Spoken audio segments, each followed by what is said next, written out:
નમસ્કાર, આપ જોઈ રહ્યા છો સ્પાર્ક ટુડે ન્યૂઝ। જાફરાબાદ નજીક આવેલ તપોવન ટેકરી તપસ્વી આશ્રમ ખાતે આ કેમ્પનું આયોજન કરવામાં આવેલ, જેમાં સુદર્શન નેત્રાલય અમરેલી દ્વારા આંખનું ફ્રીમાં નિદાન કરી અમરેલી ખાતે ઓપરેશન કરી આપવામાં આવે છે।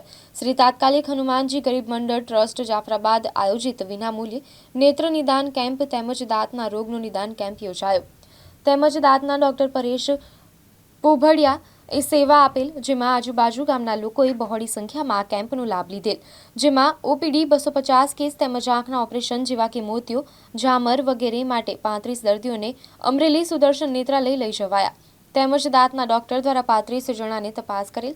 આમ આ ટ્રસ્ટ દ્વારા અનેક સેવાકીય પ્રવૃત્તિ કરવામાં આવે છે અને દર્દી નારાયણીની સેવાનું ઉત્તમ ઉદાહરણ પૂરું પાડવામાં આવે છે। અહીં તપોવન આશ્રમ ખાતે નિદાન કેમ્પ, બ્લડ ડોનેશન તેમજ ચશ્મા વિતરણ જેવી સેવાકીય પ્રવૃત્તિઓ કરવામાં આવેલ છે।